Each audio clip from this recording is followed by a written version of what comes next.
வணக்கம்.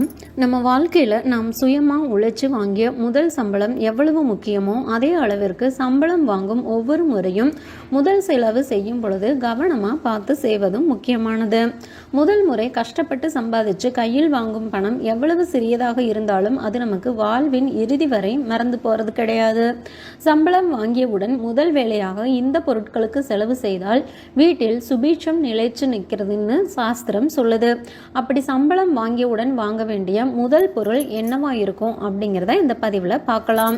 ஒவ்வொரு மாதமும் நம்ம சம்பளம் வாங்கும் பொழுது நம்மளுடைய உள்ளங்கையில் வச்சு அதில் இருக்கிற மகாலட்சுமி படத்தை ஒரு தடவை பார்க்கணும். அந்த பணம் நல்ல வழியில் செலவாக வேண்டும், வீண் விரயங்கள் ஏற்படக்கூடாதுன்னு மனமாற மகாலட்சுமி தாயாரிடம் வேண்டிக்க வேண்டும். அதற்கு பிறகு நேரே வீட்டுக்கு கொண்டு வந்து வீட்டோட பூஜை அறையில் சுவாமி படத்துக்கு முன்னாடி மஞ்சள் துணியை விரித்து அதன் மீது வைக்கணும். அதுக்கப்புறமா அதிலிருந்து ஒரு சிறு தொகையை எடுத்து முதல் வேலையாக நீங்கள் முதல் பொருளாக வாங்க வேண்டியது மஞ்சள் கிழங்கு அல்லது மஞ்சள் தூள் எதுவாக இருந்தாலும் சரி. உங்களோட முதல் பணத்திலிருந்து முதல் பணம் மஞ்சளுக்குன்னு செலவு செய்யறதுக்கு எடுத்து வச்சுக்கணும். மஞ்சள் மங்களகரமான பொருள்களில் ஒன்று. அது மட்டும் இல்லாமல் குடும்பத்தில் சுபீஷத்தை கொடுக்கக்கூடியதும் ஆகும். மஞ்சள் தூளை வாங்கி வந்து எவர் சில்வர் டப்பாவில் போட்டு 4-5 மிளகுகளை அதில் போட்டு வச்சுக்கணும். இதனால் வண்டுகள் வராமல் இருக்கும். சமையலுக்கு இல்லை அப்படின்னாலும் சாமிக்கு வாங்கும் மஞ்சளாக கூட வாங்கலாம். ஏதாவது ஒரு முறையில் மஞ்சள் வாங்குறது நல்லது.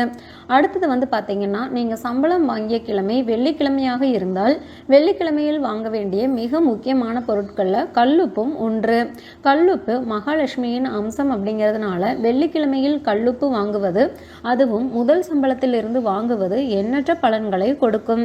அதற்காக ஒவ்வொரு வெள்ளிக்கிழமையும் உப்பு வாங்க வேண்டிய அவசியம் இல்லை. உணவில் உப்பை குறைவாக சேர்ப்பதுதான் ஆரோக்கியம். அன்னதானம் போன்ற இடங்களுக்கு உங்கள் முதல் சம்பளத்திலிருந்து முதல் தொகையை முடிந்த அளவிற்கு தானமாக கொடுக்கலாம், அல்லது ஏதாவது ஒரு சமையலுக்கு தேவைப்படும் பொருட்களை வாங்கி தானம் செய்யலாம். முதல் தொகையை பசியால் வாடும் ஒருவருக்கு ஒருவேளை சாப்பாடு கொடுத்தால் கூட புண்ணியம்தான். கல்லுப்பில் மகாலட்சுமி இருக்கிறதுனால உப்பு வாங்குறோம். அதே மாதிரி இனிப்பு என்னும் சொல்லிற்கு அர்த்தமாக இருக்கும் சர்க்கரையும் முதல் சம்பள பணத்திலிருந்து வாங்கலாம். சர்க்கரை அப்படிங்கிறது சமையல் அறையில் வெகு விரைவாக தீர்ந்துவிடும் ஒரு பொருளாக இருக்கிறதுனால சர்க்கரையை ஒவ்வொரு சம்பள பணத்தை வாங்கிய பின்பும் முதல் செலவாக வாங்கினா கூடுதல் அதிர்ஷ்டம் உண்டாகும்.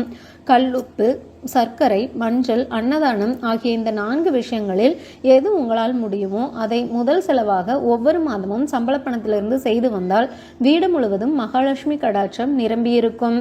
மேலும் தகவல்களுக்கு சேனலை சப்ஸ்கிரைப் பண்ணுங்க. தேங்க்யூ.